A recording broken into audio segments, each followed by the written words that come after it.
Agora nós já estamos gravando para o nosso canal do YouTube e é um prazer muito grande estar aqui compartilhando mais uma mensagem da série Em que você acredita. Nós já falamos na crença em Deus, já falamos na crença em Jesus Cristo e hoje vamos falar sobre a crença no Espírito Santo. E vamos utilizar essa mensagem hoje para a gente reforçar um princípio de fé que é básico para a vida cristã, que é a ação do Espírito Santo na vida de todo aquele que crê e confia na graça do Senhor. Se nós estamos aqui nesta noite, e se você está ouvindo esta mensagem pelo YouTube, é porque tem um Espírito orientando esta ação da gente. Somos cristãos e cristãs exatamente porque fomos alcançados pela graça. E quem nos trouxe essa graça, quem trouxe essa mensagem para nós, foi a pessoa do Espírito Santo. Não teríamos chegado aqui por causa de um convencimento humano, por causa de uma teoria, por causa de um nome, mas por causa da ação do Espírito Santo que conspira constantemente para alcançar pessoas para o reino de Deus. Então, nós vamos seguir essa nossa reflexão de hoje, falando sobre essa ação maravilhosa do poder do Espírito Santo na vida da Igreja de Jesus.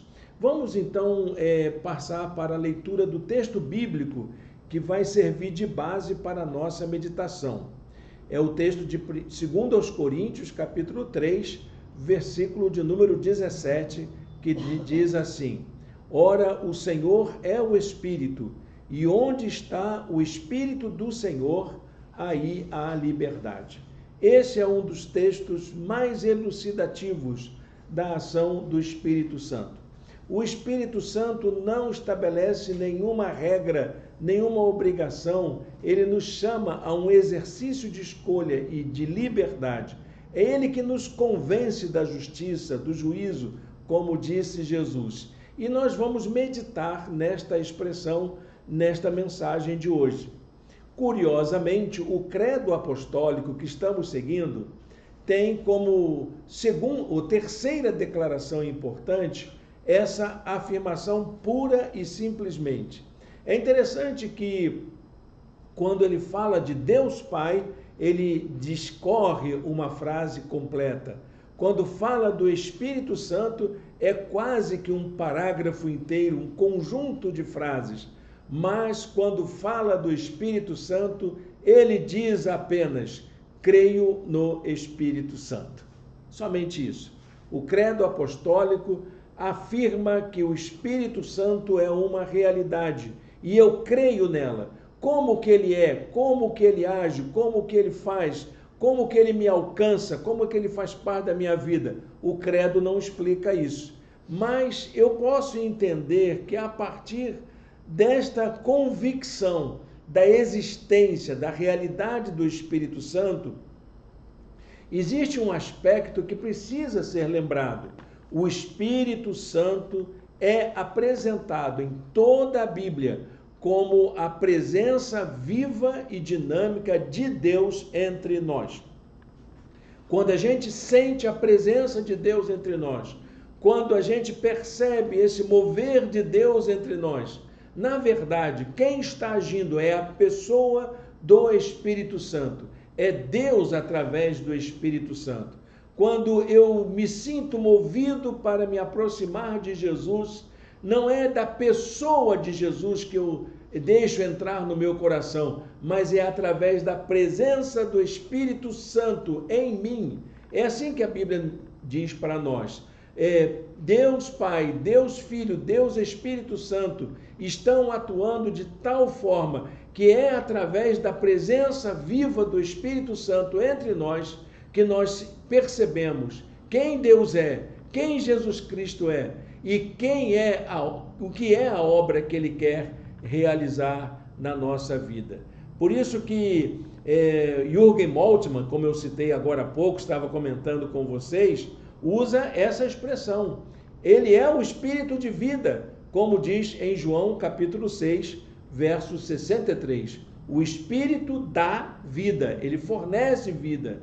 É o Espírito quem concede essa vida que nós temos. A carne não produz nada que se aproveite. As palavras que eu lhes disse são espírito e vida. Jesus, ele lembra isso para nós o tempo todo, que aquilo que ele realiza é permeada pela presença e ação do Espírito Santo. Há uma palavra grega usada para se referir à pessoa do Espírito Santo. Como é que o Novo Testamento em grego se refere à pessoa do Espírito Santo? Ele usa a palavra, os escritores, todos eles, usam a palavra pneuma. Pneuma quer dizer vento, sopro. É isso que o Espírito Santo é. O Espírito Santo não é uma matéria, não é uma entidade. Ele é um sopro, um vento que permeia aqui entre nós. E é isso que a palavra de Deus nos chama. A palavra de Deus o tempo todo relata essa existência de um sopro vivo que permeia a natureza, que permeia a criação, que permeia a nossa relação com Deus. A palavra utilizada em hebraico é ruar. Ruar quer dizer vento, sopro. É isso que o Espírito Santo é. A Bíblia o identifica como sendo o próprio Deus, esse sopro divino que vem até nós, que traz alívio na hora das aflições, que traz aquela segurança para nós.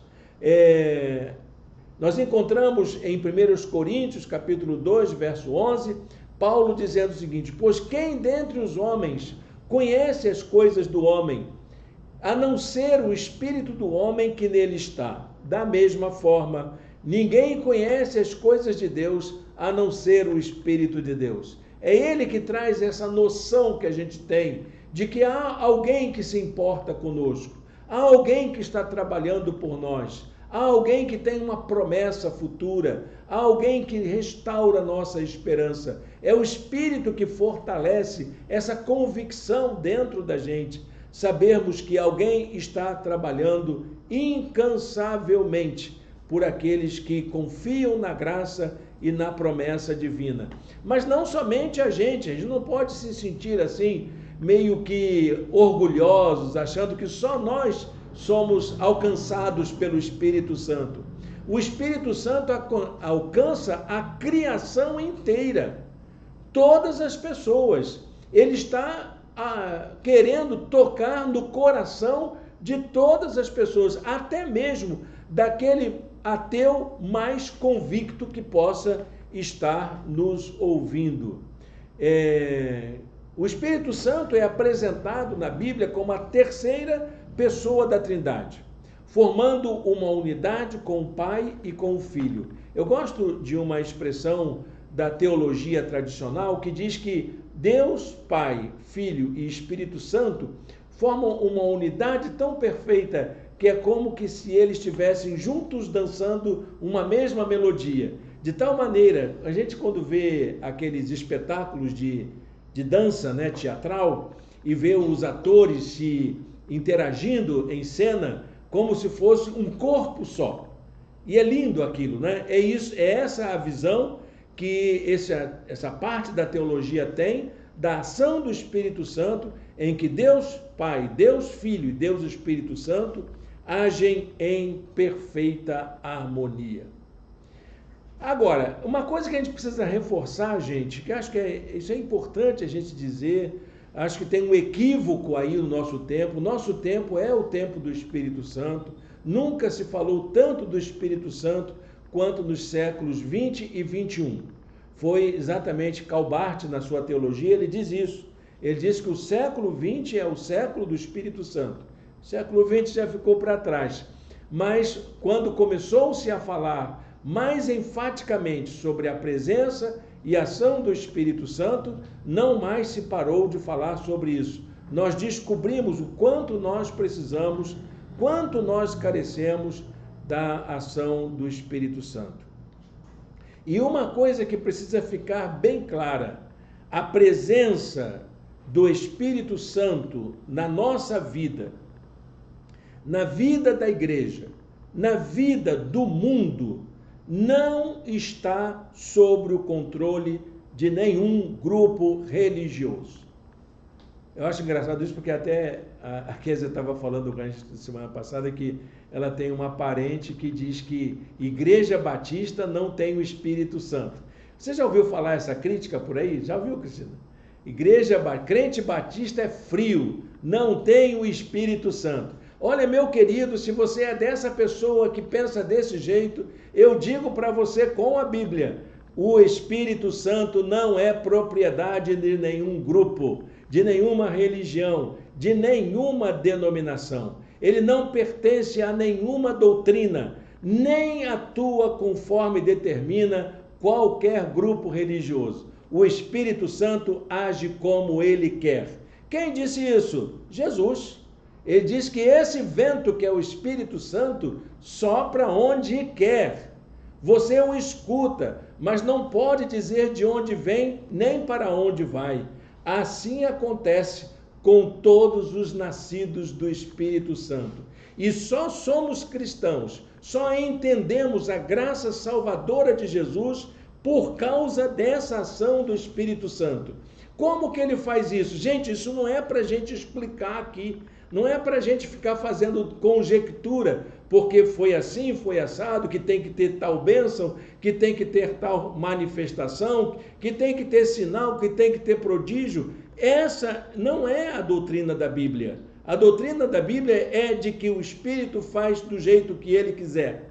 É ele quem diz quem é dele, quem é das pessoas. Então, de tal maneira que a gente pode entender, se você é daquela pessoa que crê nas manifestações do Espírito Santo, como ensinam os pentecostais, amém, continue assim, afirme a sua fé. Mas se você é daqueles que acreditam na ação do Espírito Santo, como ensinam as doutrinas batistas, presbiterianas e congregacionais, luteranas e outras tantas, amém, continue assim. Mas tem aqueles católicos também, tem aqueles anglicanos que também têm uma compreensão sobre a ação do Espírito Santo. E se você crê na ação do Espírito Santo, deixe o sopro do Espírito invadir a sua vida, a verdade do Evangelho vai germinar também no coração de vocês. Essa é a obra do Espírito Santo. Ninguém controla, ninguém coloca rédeas, ninguém consegue canalizar a obra do Espírito Santo para fazer aquilo que a gente quer. Bom, isso desperta uma preocupação da gente, né? Como é que o Espírito Santo atua? Como é que ele faz?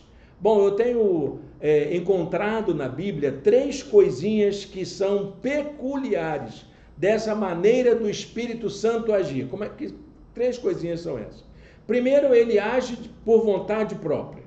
Não tem como determinar o que ele vai fazer. Ah, Espírito Santo, eu quero isso. Ah, Espírito Santo, vem fazer isso em mim. Como tinha um corinho, né, que dizia isso, muito interessante, que falava que eu preciso que o Espírito Santo faça do meu jeito, que ele me encha do meu jeito. Nada disso, ele vai encher como ele acha que tem que ser. A Bíblia diz assim: todas essas coisas, porém, são realizadas pelo mesmo e único Espírito, e ele as distribui individualmente a cada um conforme quer. Você não vai dizer, Senhor, eu quero tal dom, eu quero tal especialidade, Senhor, me faz. Eu tinha um jovem que se converteu junto comigo na igreja onde eu me converti, que era uma igreja pentecostal. E foi isso que me despertou o interesse, logo no começo da minha conversão, para saber o que é essa realidade da manifestação do Espírito Santo na vida do crente. E havia um colega, o nosso, o irmãozinho adolescente como eu, tinha 17 anos mais ou menos, que queria ter o dom de línguas. Ele queria falar línguas de qualquer maneira. Ele queria receber a unção do Espírito Santo de qualquer jeito. E ele então começou a fazer jejuns, orações, chegava na igreja com a sua calça suja no joelho, porque ele dizia que estava orando, buscando a unção espiritual. E ele fez isso de maneira muito enfática, ele insistia nisso. E a gente ficava assustado, porque era um tipo de espiritualidade que a gente, eu não vou conseguir fazer isso que ele faz. Eu não tenho esse nível de intimidade com Deus que ele diz que está tendo. Até que a gente descobriu que aquele jovem estava usando aqueles instrumentos, aqueles argumentos para esconder o problema de sexualidade dele e também o problema de uso de drogas. Olha, gente, isso aí me parece que é algo, aquele aspecto doentio. Eu estava dando um curso ontem sobre psicanálise e religião. E Freud fala de que a religião é uma neurose compulsiva. E isso que acontece muitas vezes, dessas buscas desorientadas e até delirantes da ação do Espírito Santo, se parece sim. E aí eu tenho que tirar o meu chapéu para a psicanálise e dizer, pode ser sim, uma neurose compulsiva, obsessiva da nossa experiência de espiritualidade. Por quê? Porque Paulo nos diz que é o Espírito que vai fazer com você. Não é você que vai dizer para o Espírito o que você quer. É o Espírito que vai olhar para você. Ele vai conhecer a sua potencialidade. Ele vai saber do que você é capaz e vai usar você naquilo que ele quer. E se você não é capaz, ele vai te dar unção, vai te dar poder para fazer isso. Eu não escutei amém, mas fica valendo aí. Eu creio nisso, que o Espírito Santo ele vai te usar sim. Ah, mas eu não sei falar. Se ele quiser que você fale, ele vai usar você e vai te dar capacidade de falar. Ah, mas eu não sei pregar. Ah, mas eu não sei fazer isso, não sei fazer aquilo. Deus vai te dar, se essa é a vontade do Espírito Santo na sua vida. A vontade é dele e não a minha. Precisa ficar bem claro isso.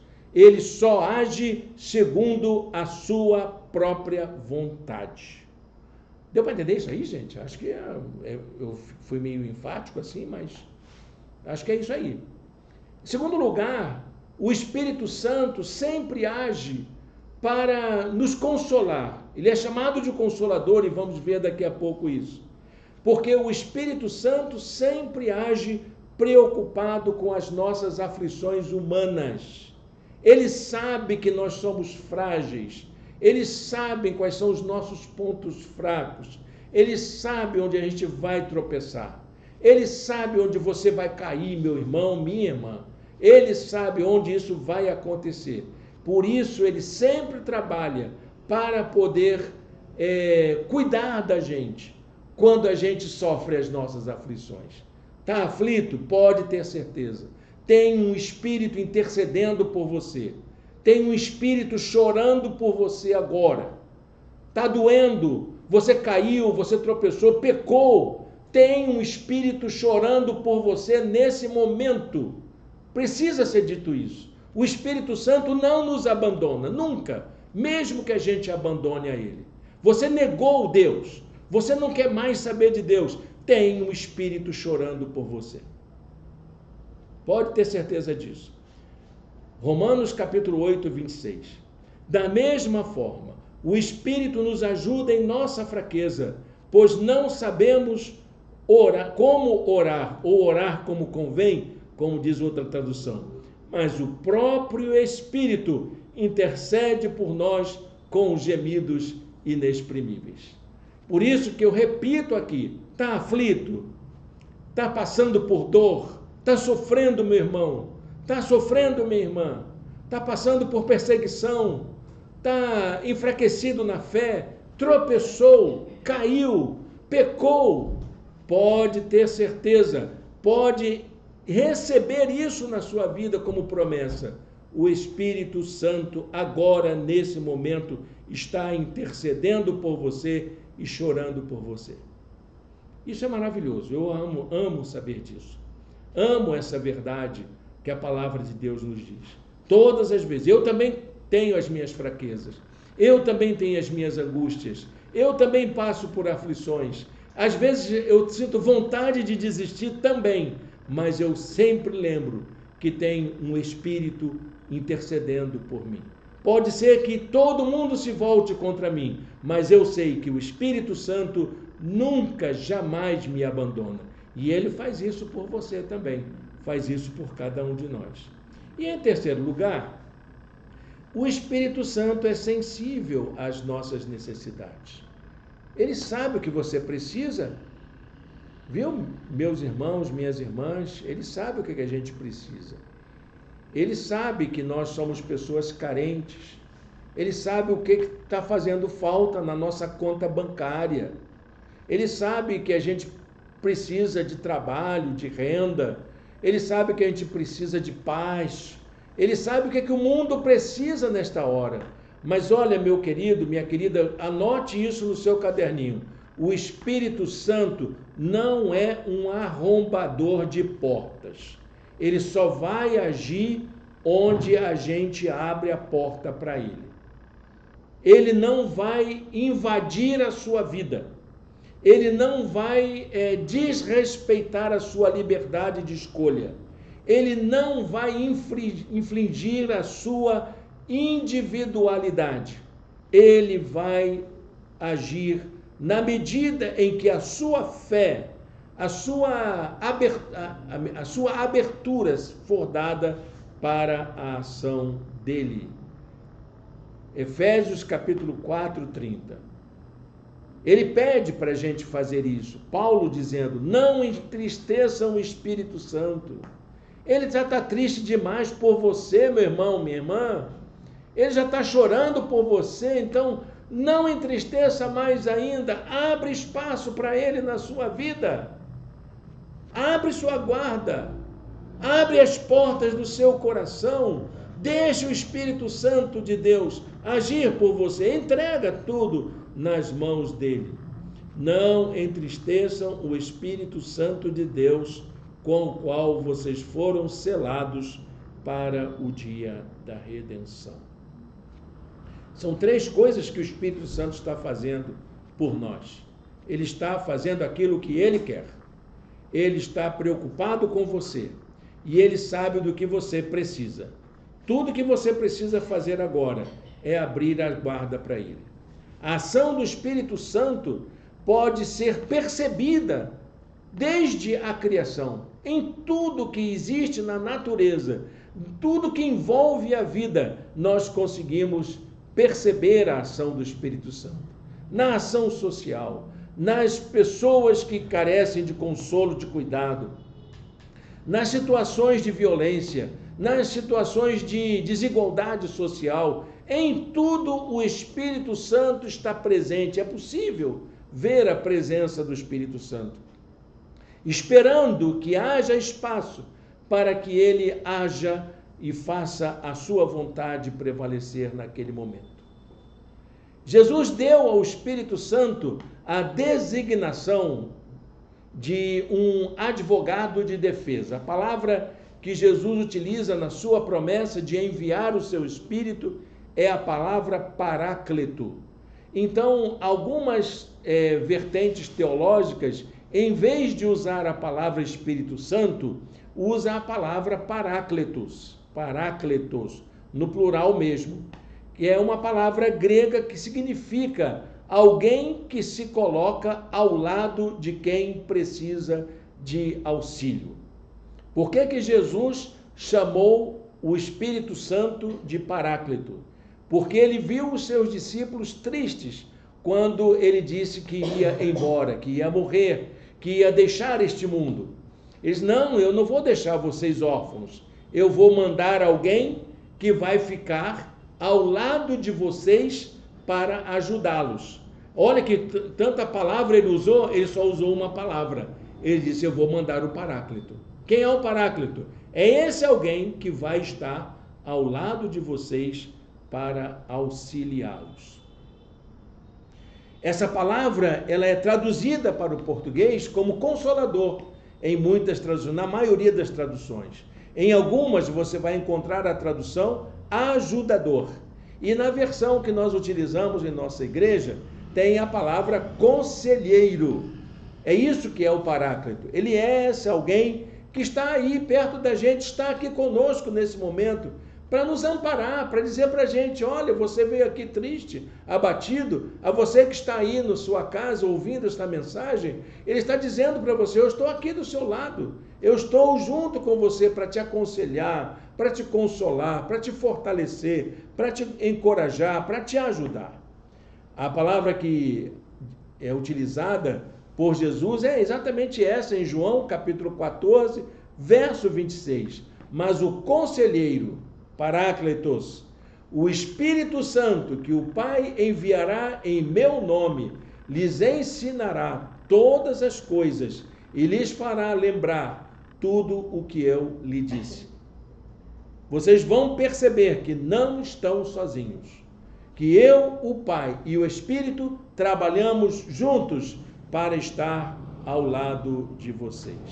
É o Espírito Santo quem dá testemunho a respeito de Jesus Cristo. É esse que diz que Jesus é o Deus que vem a nós. É aquele quem nos dá essa certeza de que Deus vem ao nosso encontro pela graça de Jesus. E Jesus continua ensinando. Quando vier o conselheiro, o Paráclitos, o Espírito Santo, que eu enviarei a vocês da parte do Pai, o Espírito da verdade que provém do Pai, ele testemunhará a meu respeito. É ele também que nos guia para conhecer a verdade. Olha o que Jesus diz ainda. Mas quando o Espírito da verdade vier, ele os guiará em toda a verdade. Não falará de si mesmo, falará apenas o que ouvir e lhes anunciará o que está por vir. Nós vivemos hoje o tempo desse mistério, que é da ação do Espírito Santo. Nunca antes na história do cristianismo se deu tanta ênfase à ação do Espírito Santo na teologia, na vida da igreja. É o tempo dessa revelação do mistério. Sendo assim, então, gente, a presença do Espírito em nós equivale à presença de Deus no meio da gente. Quando a gente diz que o Espírito está aqui, a gente está dizendo que Deus está aqui, que Jesus está aqui. Quando a gente diz que o Senhor, que o Espírito Santo tocou no meu coração, a gente está dizendo que o Pai tocou no meu coração. A gente está dizendo que Jesus tocou no meu coração, porque esse é o tempo da ação do Espírito Santo, em que esse mistério da presença dele, a presença divina, se manifesta entre nós. E ainda mais, a Bíblia diz que nós somos o templo do Espírito Santo, que é o espaço onde o Espírito Santo quer habitar. Ele não quer habitar numa casa, ele não quer habitar num templo de tijolos, ele não quer habitar em uma cabana, ele não quer habitar em um altar, ele quer habitar na sua vida, ele quer ter espaço no seu coração. Toda a vida cristã, tudo que a gente faz é sempre vida no Espírito Santo, que é uma das definições que até já usei na nossa igreja, quando nós estudamos sobre espiritualidade. O que é espiritualidade para o cristianismo? Espiritualidade é vida no Espírito, é vida no Espírito. A única coisa que resta para a gente saber agora, depois dessa palavra, acho que eu fui tão enfático nessas palavras, é como que eu faço para ter essa vida cheia do Espírito Santo. Como que eu faço para ter essa vida no Espírito Santo? Então eu queria apresentar 3 coisinhas que eu e você podemos fazer para que a gente tenha uma vida cheia do Espírito Santo. Vamos ver quais são? A primeira coisa delas é permitir que o Espírito Santo atue na nossa vida. Abrir a portinha do seu coração, do seu entendimento, da sua fé, da sua crença, para que o Espírito Santo tenha mais espaço na sua maneira de viver. Nós somos convidados a fazer uma imersão. E quando eu falo imersão mesmo, é mergulho. A palavra imersão no Novo Testamento é a palavra batismo. Deixa o Espírito Santo imergir a sua vida na realidade dele. Mergulhe na presença do Espírito Santo. É isso que a palavra de Deus faz. Isso aconteceu logo em seguida à ascensão de Jesus, que foi no dia de Pentecostes. O dia de Pentecostes é um dia inaugural para o cristianismo, quando o ministério do Espírito Santo atua de forma visível, clara, em que todas as pessoas, crentes e não crentes, conseguem perceber o mover do Espírito Santo na vida daquele que crê. E ele continua a fazer esse mover do Espírito entre nós. O que nós precisamos fazer tão somente é permitir que o Espírito Santo continue a atuar entre a gente. Romanos capítulo 8, verso 9. Se você não permitir que o Espírito Santo atue no seu coração, isso é um mau sinal. Porque Paulo diz, se alguém não tem o Espírito de Cristo, não pertence a Cristo. Se você tem dificuldade de abrir espaço na sua vida para que o Espírito Santo atue, isso pode ser um indicativo de dificuldades na sua conduta como um cristão. A segunda coisa que eu e você podemos fazer é nos revestirmos do poder do Espírito Santo. O Espírito Santo é uma bênção. O apóstolo Paulo diz que ele é uma dádiva, um presente, um dom para todo que crê. Por isso precisamos cuidar de ter uma vida marcada pela unção espiritual, pela plenitude do Espírito de Deus em nós. O apóstolo João diz, mas vocês têm uma unção. Entregou sua vida a Cristo, foi alcançado pela graça, abriu a porta do seu coração para a ação do Espírito Santo, então você já tem essa unção, esse presente. Ah, mas eu não sou ungido. Ah, eu ainda não tenho a bênção. Ah, eu ainda não recebi. Você recebeu Jesus no seu coração, meu irmão? Você já entregou sua vida a Cristo, minha irmã? Já abriu a porta do seu coração para o Espírito Santo morar no seu coração? Então você já tem a unção. É o que o apóstolo João diz. Você já tem a unção. Essa unção procede do Santo. E vocês conhecem o que esse Santo Espírito é capaz de fazer na vida de todos nós. É só deixar ele fazer. Vida que segue, vai servir a Cristo, vai fazer o melhor do que você pode fazer para a glória de Deus. A minha mãe tinha uma atitude muito curiosa para lidar com essas coisas. E na igreja onde a gente frequentava, assim que eu me apresentei para ir para o seminário, tinha um irmão bem mais velho que eu, um membro da igreja, que ele disse para mim, poxa, o Irênio é uma pessoa corajosa, tão novo, 19 anos, já vai para o seminário. Eu queria ter ido, já estava beirando aos 30 anos. Eu queria ter ido. Eu sinto que Deus me chama, mas ainda não tive como tomar essa decisão. Aí minha mãe olhou para ele e disse, o que falta? Falta eu sentir o toque do Senhor, disse o irmão.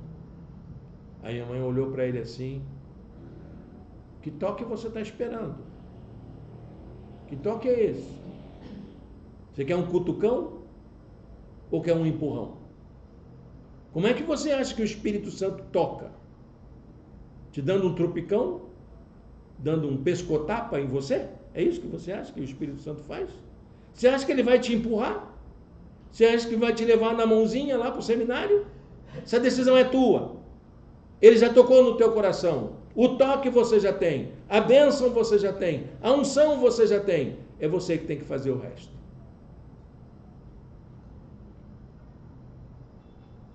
Era minha mãe, viu, gente?